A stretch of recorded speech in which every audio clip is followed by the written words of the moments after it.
Quels sont ces partis féodaux qui depuis 40 ans n'ont jamais changé de dirigeant? Vous comprenez déjà comment, quand au sein d'un parti, pendant 30 ans, on ne peut pas changer de dirigeant, comment on peut changer un pays? Nous, à l'Union de population du Cameroun, quand votre mandat est passé et qu'on n'a pas eu les résultats, vous partez.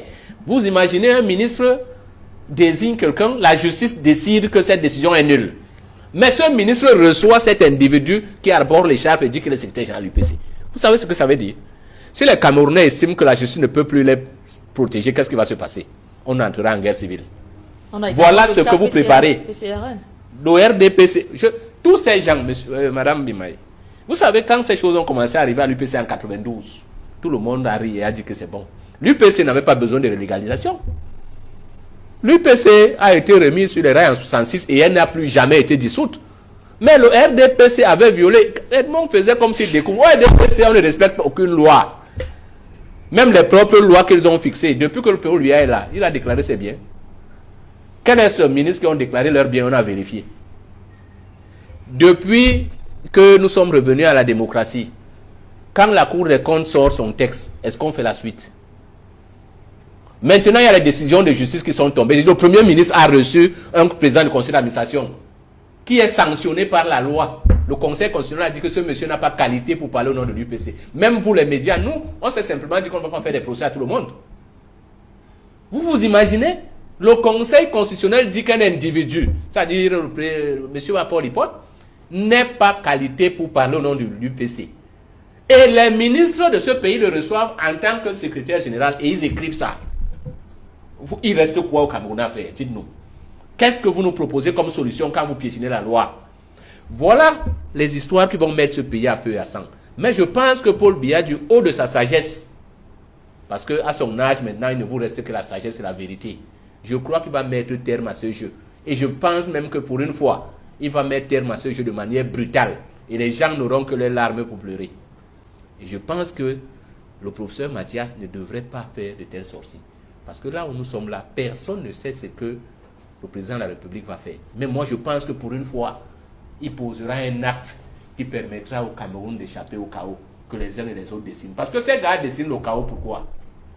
Quand ils menacent Maurice Kamto, déjà ils veulent installer ça dans un clivage communautariste.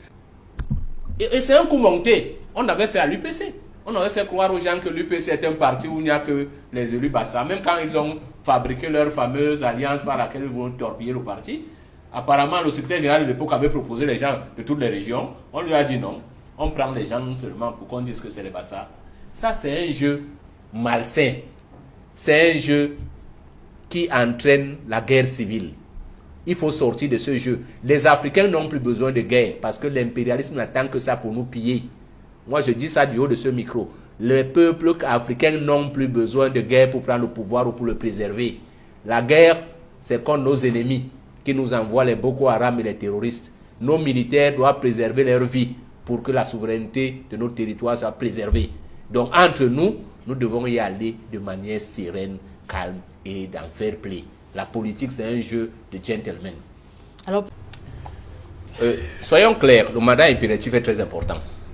Je suis content parce que, à force de vouloir faire des lois sur mesure pour combattre l'UPC, eh bien, les gens se sont pris les pieds sur le tapis.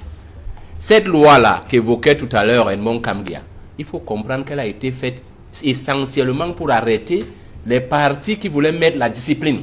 Parce que le mandat impératif est très important. Le mandat impératif évite la transhumance, le clientélisme, l'achat des voix, la corruption structurée.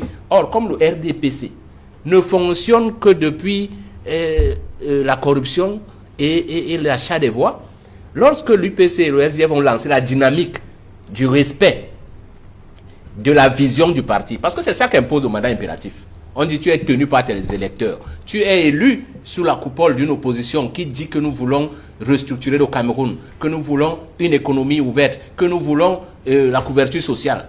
Mais les gens t'ont voté parce que c'était ça. Maintenant, tu arrives et tu veux changer de camp. Mais on t'enlève du parti, tu perds ton mandat. Et c'est ce qui était arrivé au député UPC. Le RDPC a donc décidé, pour empêcher à l'UPC de se constituer comme ça, comme une vraie force, ainsi qu'au SDF, de changer et de dire que le mandat impératif est nul, n'existe plus. À partir de ce moment, il n'y a pas de débat. Pour moi, il n'y a pas de débat. La question essentielle, c'est où veut aller le Cameroun. On a peur des gens. Tout le monde doit être candidat. On n'a pas d'inquiétude. C'est le peuple camerounais qui va choisir. Si les gens sont dans leur calcul hérétique, parce qu'ils savent ce qu'ils ont fait ensemble, parce que moi je ne comprends pas ce ramdam qui a, on sort les gens des tiroirs pour venir expliquer aux Camerounais une chose qui est claire, limpide. Il n'y a pas de gêne là. La seule chose, c'est que le Cameroun a tellement souffert le martyre qu'il nous faut nous restructurer. Les questions de la Constitution vont être réglées. Nous, à l'Union des populations du Cameroun, nous appelons à une transition non violente et on va restructurer tout ça. Les questions des gens de la féodalité qui ont confondu la République à la monarchie, c'est ça qu'il y a là. Ils viennent vous expliquer qu'on a été élu là-bas, on a vendu le voix, on ne peut plus. Pour moi, c'est de la cacophonie politique instaurée par le RDPC et qui les rattrape aujourd'hui. Alors, il y a deux choses. La première chose, il faut être clair. Dans le mandat représentatif, quand vous êtes élu, vous faites de votre mandat ce que vous voulez. Donc, quand vous partez dans un parti, cependant, vous devenez l'élu de ce parti. C'est terminé. Jurisprudence Clément à Tangana. Allez à l'école pendant les élections, il dit que tu peux partir du parti à midi. À midi 5, tu vas dans un autre. À midi 6, tu vas dans un autre. À midi 7, et ils disaient qu'ils ont débauché leur vice-président national du RDPC, mon camarade Hobenlin. À midi, il est venu être candidat de l'UPC, ils l'ont accepté. Donc, quand c'est contre les autres pour les déstabiliser, ils acceptent. Quand ça se retourne désormais contre eux, ils veulent expliquer aux Camerounais. Non, moi je pense que cette question est simple. Si le professeur Kamto veut être candidat, qu'il soit candidat. Il n'y a pas de problème. On ira devant les Camerounais. Nous, on s'adresse aux Camerounais. On leur dit ces lois qui étaient déconstruites, dénaturées, changées chaque jour pour qu'un seul individu et ses groupes. Moi, quand on lit quelqu'un comme Marafa, ça me donne même haut le cœur. Parce que ce sont ceux qui ont mis le Cameroun dans la boue. Ils viennent maintenant nous expliquer les alchimies qui ne tiennent pas. Il faut qu'ensemble, nous bâtissions une nation qui est capable de garantir à tous ses enfants la sécurité et le bien-être. Ça, là, ça éloigne tout le spectre du chaos qu'on veut nous montrer là. Il n'y a aucun... Les Camerounais ne veulent pas détruire le Cameroun. Il faut qu'on enlève ça de la tête des gens. Mais ceux qui veulent tout le temps tricher, parce que ceux qui les évoquent sur le mandat impératif, ils l'évoquent souvent quand l'élection est proche. Ils vous disent que les résultats ne sont pas connus. La loi électorale est là, si vous l'avez, les résultats sont connus le même jour. C'est-à-dire que la loi dit ceci. Chaque fois qu'on a fini le dépouillement dans un bureau de vote, on affiche un PV à la porte. Donc, vous pouvez le rendre public. Sauf que les résultats officiels, comme dans un match de football, ça vient quand on a homologué le match. Hein. Mais tout le monde connaît déjà le résultat. Donc, il faut arrêter ça. On ira à une élection sereine. Celui qui va gagner, nous allons l'applaudir en espérant que ça sera justement l'UPC. Donc, pour moi, il n'y a même pas de débat. Vous avez même pris trop de temps pour parler du mandat impératif. Il n'y a pas de débat là-dessus. Il n'y a pas de débat. Tous ceux qui veulent être candidats, s'ils sont conformes à la loi qui est claire, qu'ils soient candidats.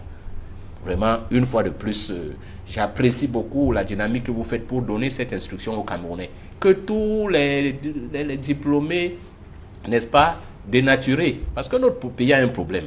Vraiment un problème foncier. Hein? Les préfabrications de la culture intellectuelle, là, qui sont formelles et fondamentalement vides, viennent tout le temps tromper les Camerounais. On veut vous expliquer par interprétation, alors que la loi est claire. Ce n'est pas là la question. Il faut arrêter ça. Il faut arrêter, n'est-ce pas, ces messes inutiles qui conduisent plus à la malédiction qu'à la bénédiction. Le Cameroun a pris des lois. Le Cameroun les a déjà appliquées. L'élection se jouera avec tous ceux qui, conformément à la loi, peuvent y aller. Et si on demande ma parole, je dis, le MRC peut y aller. Désormais, ils ont les élus, ça les regarde. Mais nous, on pense quand même qu'il y a une nouvelle dynamique en Afrique qui voudrait que la jeunesse africaine, parce que le temps de ces générations, soyons sérieux entre nous, il y a une génération d'Africains qui est périmée. Et il faut qu'on se le dise, qu'on les mette de côté. Objectivement, qu'on soit sérieux. Il faut qu'une nouvelle naissance arrive. Parce que ce qui est arrivé en 84 est en train de se préparer. En 1884, la berlinisation, là, elle recommence. Quand vous voyez les guerres qu'il y a dans les pays africains, Boko Haram à gauche, non. La crise mondiale fait que les pays européens cherchent à restructurer, à faire un aggiornamento de la décolonisation ratée qu'ils avaient faite. Et si on n'est pas éveillé, si on continue à traîner avec nous des querelles inutiles byzantines sur les questions de la loi dit A, la loi dit B, on va encore se retrouver 100 ans dans la colonisation. Et c'est de ça qu'il est question ici aujourd'hui. Il n'est pas question de dire mandat impératif à empêcher à tel, non. Comment on fait pour terminer le processus de prise en main de notre souveraineté entamé depuis plus de 72 ans et jamais achevé? Voilà la question pour l'UPC. Je vais dire tout simplement que le mandat impératif, c'est lorsque un parti politique investit un candidat, le candidat est élu, et désormais le candidat qui est élu dépend de ce parti qu'il a investi. C'est-à-dire, avec le mandat impératif, l'élu du dit parti qu'il a investi, n'est-ce pas, peut l'exclure, peut même le démettre de son mandat, avec le mandat impératif. Ça a eu cours dans ce pays, notamment entre 1966, c'est-à-dire 1er septembre 1966, lorsqu'on a unifié, n'est-ce pas, les formations politiques à travers l'UNC, jusqu'au début des années 80. Il y a même une affaire en justice qui a fait des gorges chaudes dans les années 80-83. Je ne reviendrai pas sur cette affaire, ça concernait, n'est-ce pas, des députés fonctionnaires qui avaient été radiés, qui avaient été exclus et qui avaient perdu leur mandat. Ce qui nous intéresse, c'est de montrer en réalité ce que c'est que le mandat impératif et ses effets et ses conséquences. Vous voyez donc que le parti a prégnance sur l'élu lorsqu'il y a le mandat impératif. Et il peut même, je le dis, parce qu'il y a une affaire très célèbre sur laquelle on va certainement revenir, qui a choqué beaucoup de députés lorsque nous sommes retournés au multipartisme. Et mon compagnon de l'UPC, c'est de quoi je parle, parce qu'on va en parler, le cas Étienne Soman, qui était élu, n'est-ce pas? Quand je parle de la première législature du retour au multipartisme, je parle des élus issus, n'est-ce pas, des législatives du 1er mars 1992. C'était donc ceux qui étaient là entre 92 et 97. Donc, la tendance, Augustin Frédéric Cordoc avait des députés dans cette assemblée. Il y avait notamment 18 députés de l'UPC, il y avait également des députés de l'UNDP. Ils étaient 68, le MDR 6. Le RDPC avait eu une majorité relative, 88 députés seulement, donc il n'avait pas la majorité absolue. Ce sont les formations politiques à l'Assemblée qui étaient majoritaires. Il a fallu que le MDR s'allie avec le RDPC pour que le RDPC, le MDR puissent contrôler l'Assemblée nationale avec le président Cavaillé Yégué Djibril, qui est en fonction au perchoir depuis 1992. Voilà un peu pour retracer un peu les faits. C'est-à-dire la prégnance du mandat impératif qui a fait beaucoup de mal jusqu'au cas de Étienne Soman qui avait été exclu, n'est-ce pas, de l'UPC, tendance Kodok, je dois préciser, parce que ce n'était pas tout l'UPC, toutes les tendances qui étaient allées à cette élection. La tendance d'Etoumanza n'était pas allée à cette élection, avec boycotté. C'est la tendance Kodok qui était allée à l'Assemblée, et parmi ces députés, ceux qui n'étaient pas d'accord avec lui sur des stratégies à l'intérieur du parti, il les a exclus, Soman et 2 de ses camarades. C'est comme ça que Soman a quitté l'Assemblée nationale, exclu du parti, il a perdu son mandat. Ça a choqué l'ensemble des députés, y compris les députés du RDPC, qui ont dit plus jamais ça. Ça ne les avait pas choqués. Et je vais également parler du mandat représentatif, avant d'aborder, si vous le voulez, parce que c'est important, la genèse, comment est-ce qu'on en est arrivé là. Tout à fait. Oui, oui. Le mandat représentatif signifie tout simplement que la nation élit ses représentants, élit ses élus. Et une fois élus, ces représentants-là se déterminent librement, en toute indépendance, dans l'exercice, n'est-ce pas, du pouvoir politique. C'est-à-dire, dans le mandat représentatif, les élus sont libres, totalement libres, parce qu'ils sont le reflet de la souveraineté nationale. Et je rentre alors dans la Constitution pour qu'on comprenne mieux. Article 15. Constitution du 18 janvier 1996, il y a 2 paragraphes qui m'intéressent ici, qui va faire l'objet du débat ici. Paragraphe 2, chaque député représente l'ensemble de la nation. C'est tout l'intérêt du mandat représentatif. Parce que lorsque vous êtes élu, même si vous avez été investi par une formation politique, vous êtes, pour le cas du député, vous représentez l'ensemble de la nation. Et tous les élus, qu'ils soient des magistrats municipaux, qu'ils soient sénateurs, qu'ils soient conseillers régionaux, tous les élus représentent la nation. En toute indépendance. Ils peuvent, même après avoir été élus, quitter la formation politique, démissionner, appartenir à une nouvelle formation politique, adhérer à une nouvelle formation politique. Ils peuvent aussi être exclus, ils décident d'adhérer ou pas à une nouvelle formation politique. Mais ce qui est intéressant, c'est que ils ne vont plus jamais perdre leur mandat. Parce que l'article 3 de l'article 15 de la Constitution dit, l'alinéa 3 de l'article 15 de la Constitution nous dit, tout mandat impératif est nul.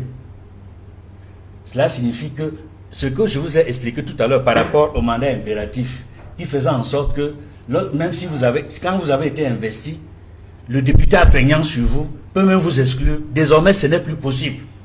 Donc, on a corrigé une défaillance constatée en 1992 avec l'exclusion d'Étienne Soma. Entre 1992 et 1996, j'irai même plus loin.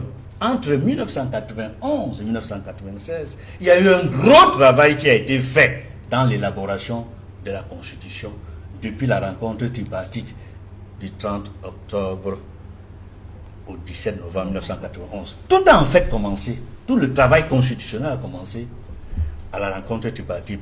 C'était l'un des points intéressants obtenus par l'opposition à la rencontre tripartite. Je vais simplement dire que, avant que d'entrer dans tout ce travail qui a fait en sorte qu'on quitte le mandat impératif pour le mandat représentatif, je vais tout simplement citer deux alinéas de la loi numéro 90/056 sur les partis politiques. Il dit ceci, et c'est important de noter. Article 3, paragraphe alinéa 1. Nul ne peut être contraint d'adhérer à un parti politique. Nul ne peut être contraint d'adhérer à un parti politique. Alinéa 4. Nul ne peut appartenir à plus d'un parti politique. J'insiste sur l'alinéa 4 de l'article 3. Nul ne peut appartenir à plus d'un parti politique. Pourquoi je le dis? Parce que j'ai suivi beaucoup de débats sur les plateaux de télévision et même dans la presse et sur la place publique, où certains panélistes ont voulu nous faire croire que vous pouvez appartenir à deux formations politiques. C'est-à-dire que lorsque le parti vous a investi, vous demeurez membre de ce parti, même lorsque vous avez démissionné. C'est une hérésie. Ça n'existe pas en droit. Parce que la loi dit, nul ne peut appartenir à plus d'un parti politique. Quand vous démissionnez, vous n'êtes plus dans le parti politique que vous avez investi. Vous démissionnez, vous pouvez créer votre propre parti. Vous appartenez désormais à un nouveau parti politique. Vous pouvez même adhérer à une nouvelle formation politique. Et parce que vous êtes élu, les effets de votre mandat continuent avec la nouvelle formation politique que vous avez créée ou alors à laquelle vous avez adhéré. Maintenant, je vais prendre juste des exemples avant de revenir sur l'historique de l'élaboration de la Constitution qui a permis de mettre fin à cette histoire de mandat impératif. Je prends juste des exemples qui renforcent l'idée selon laquelle tout mandat impératif est nul. Je prends quelques exemples. Je prends l'exemple de deux députés du SIF qui ont quitté le SIF et qui ont adhéré au RDPC. Et évoquer rapidement la jurisprudence Aya Abine. Le député SIF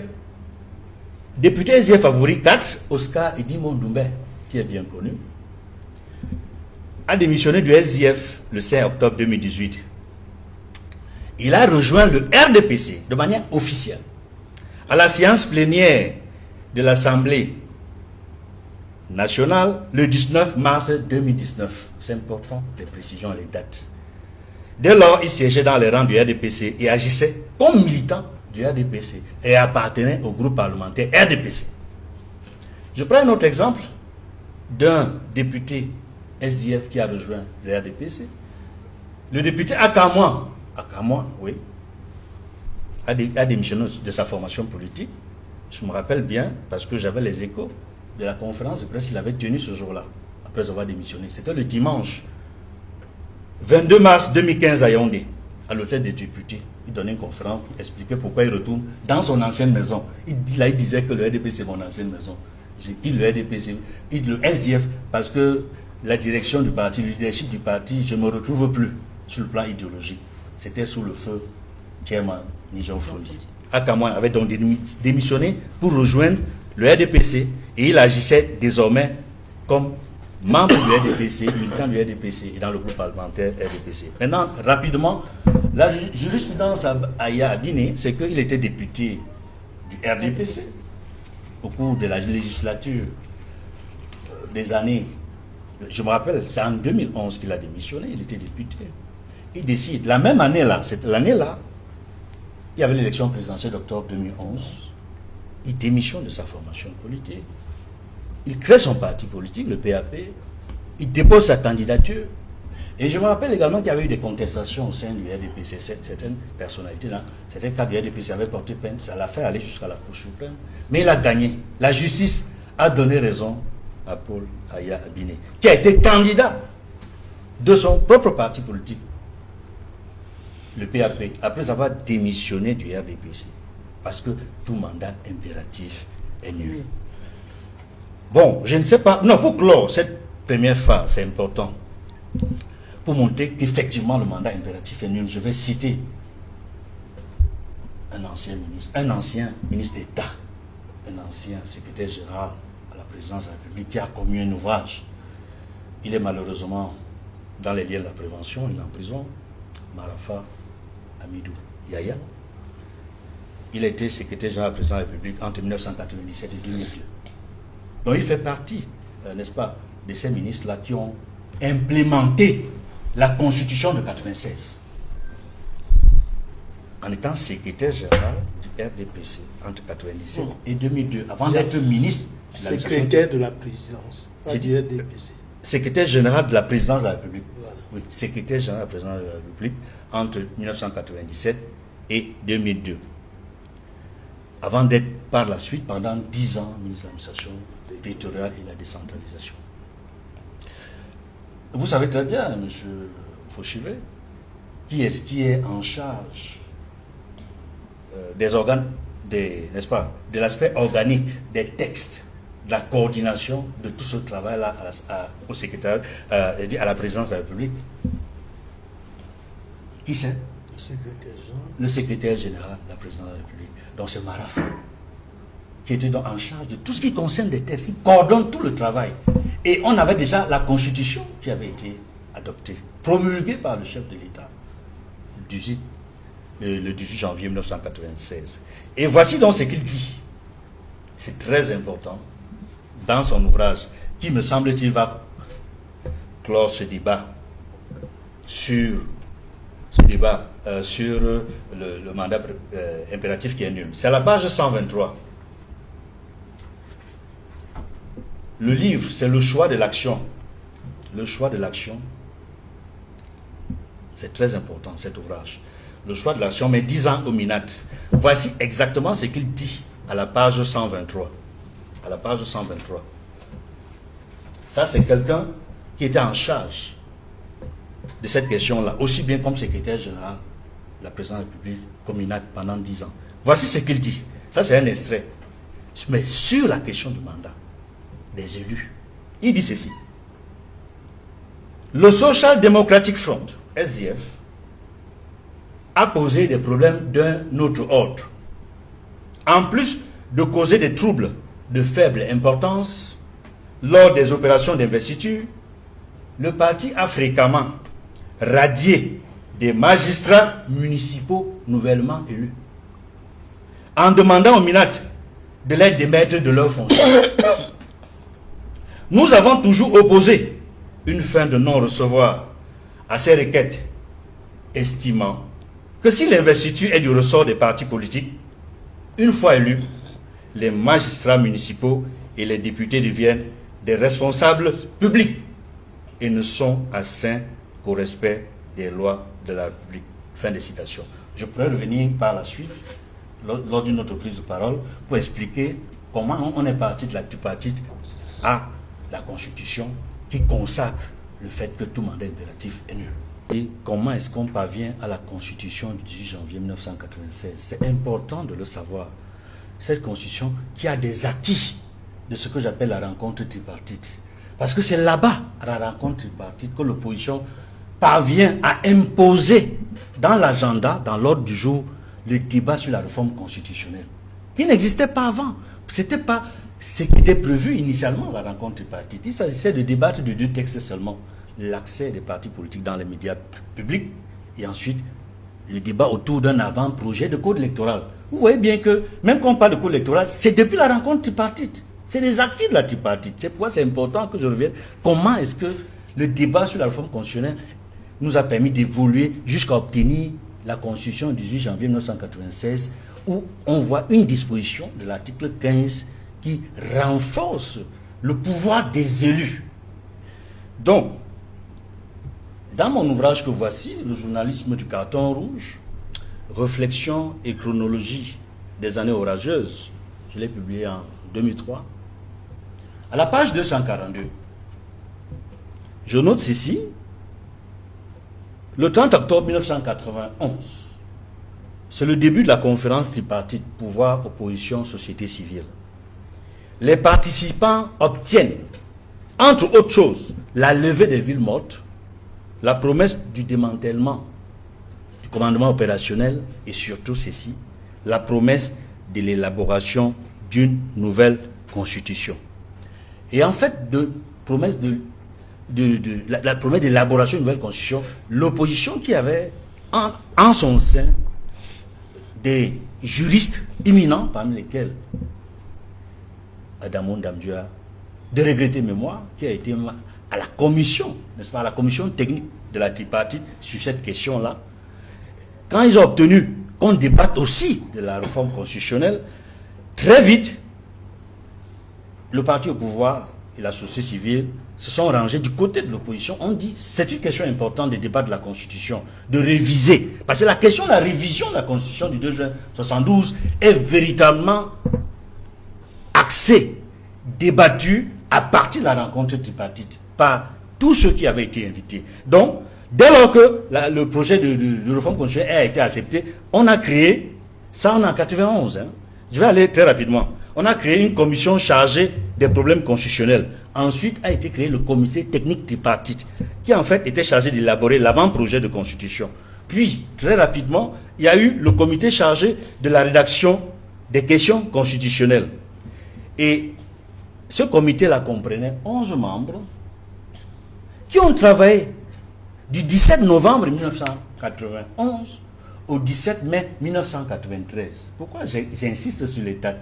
Parce que la fin de la rencontre tripartite, c'est le 17 novembre 1991.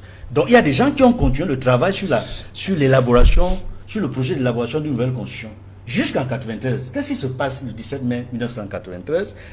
C'est que le chef de l'État, et là je reviens encore dans mon ouvrage, à la page 252-251, je dis ceci: 17 mai 1993, nomination d'une commission de 28 personnalités chargées de procéder à la révision de la Constitution. La présidence de cette commission est confiée à M. Joseph Oona, secrétaire général de la présidence de la République. La commission, cette commission qui va, n'est-ce pas, qui va demander au peuple de lui envoyer ses réflexions par téléphone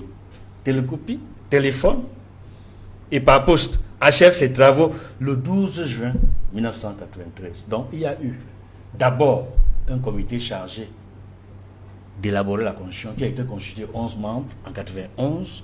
Et puis, le 17 mai 1993, le président Paul Biya crée la commission qui est officiellement chargée d'élaborer le projet de révision de la Constitution, dirigé sous la présidence du professeur Joseph Oona.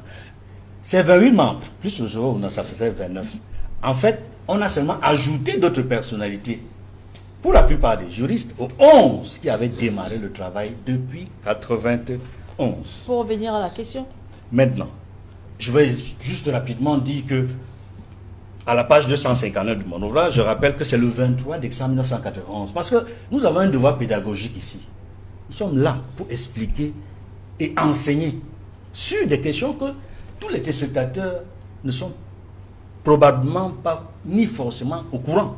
C'est le 23 décembre 1991 que le projet de loi portant révision de la Constitution à la séance plénière du vendredi 22 au samedi 23 décembre 1991, n'est-ce pas, adopte que ce texte est adopté. Ce texte qui a été adopté, que le chef d'État a promulgué le 18 janvier 1996. Donc ça a été adopté le 23 décembre 1995 à l'Assemblée nationale. Sur les 170 députés présents, il faut le noter, 160 ont voté pour, 2 ont voté contre et 8 se sont abstenus. En fait, tout cela, ça vise à montrer quoi? Que c'est chaque fois, quand les Camerounais se mettent ensemble, les hommes politiques, du pouvoir comme l'opposition et la société civile, sur des causes nationales, sur des questions de fond, comme le projet d'avant-projet de code électoral, comme le débat sur l'accès des médias, l'accès aux médias publics, ou la question constitutionnelle, qu'on prend des grandes décisions. Et là, ce sont donc des acquis de la tripartite. Ça, c'est un rappel qui était important pour mieux comprendre. Maintenant, pour répondre à la question, le ministre Grégoire Ona et le professeur Eri Mathias Ona sont-ils dans leur rôle? Oui, ils sont dans leur rôle. Mais ce qu'ils ont dit, il faut évoquer les cas par cas. L'homme politique, Grégoire Ona, est dans son rôle de politicien. Il n'est pas juriste. Et il le dit même dans sa sortie. Il précise, je ne suis pas juriste. Donc ce n'est pas une sortie d'un juriste. Il fait dans la manipulation politique. Il utilise même quelque part le conditionnel. Maurice Kamto pourrait ne pas être candidat. Cela signifie qu'il peut être candidat. Il faut comprendre cela comme ça. Ministre Grégoire Ona. C'est de la diversion pour nous écarter des questions essentielles. La question essentielle, par exemple, c'est qu'il faut une révision constitutionnelle au Cameroun pour aller entièrement vers un parlementarisme qui va libérer le pouvoir législatif et le pouvoir judiciaire de l'emprise du pouvoir exécutif. Parce que là, le pays, vous savez que ici au Cameroun, les ministres ne respectent pas les décisions de justice. Effectivement, Maurice Kamto peut mettre sa candidature, on la rejette, il n'y aura pas de recours. Et c'est ça, il faut qu'on sorte de cette mentalité-là.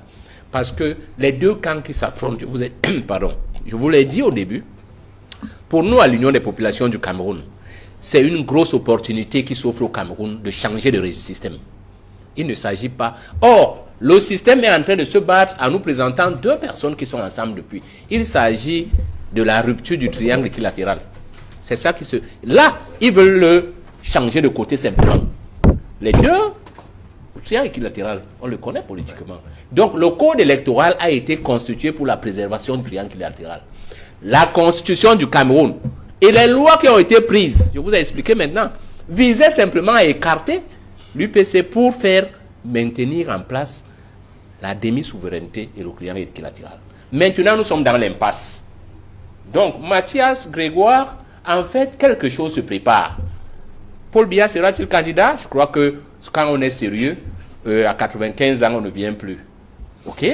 Et comme l'association administrative à caractère politique, UC, UNC, RDPC, n'a jamais pensé, je suis content aujourd'hui que un de leurs militants parle par exemple des questions de monnaie, mais il y a des questions plus importantes. La question de la défense nationale, la question de l'énergie et de l'eau, la question même de ce que le Cameroun avait mis en place dès son arrivée à la souveraineté, l'indépendance économique à partir de la production agricole.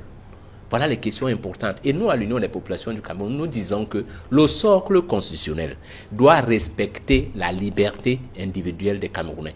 Chacun a le droit d'aller aux élections. Moi, je pense même que dans la nouvelle constitution, on doit laisser ça libre. L'État peut même gagner l'argent à travers les élections.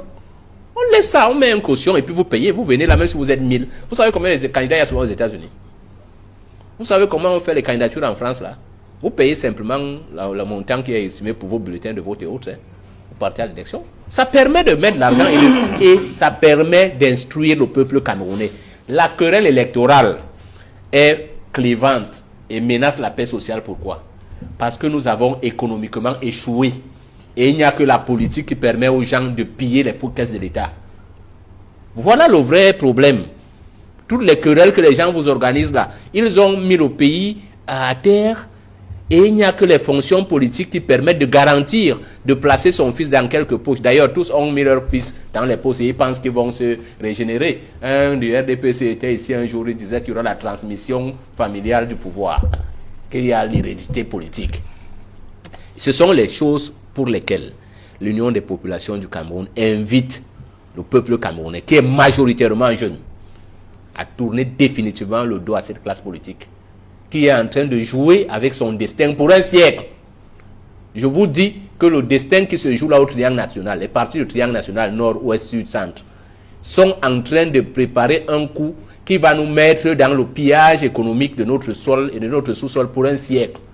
Il faut donc que les Camerounais, comme on avait essayé de le faire à la tripartite et que ça a échoué parce que l'emprise de l'impérialisme est venue tout détruire, on aurait pu sortir avec une grandeur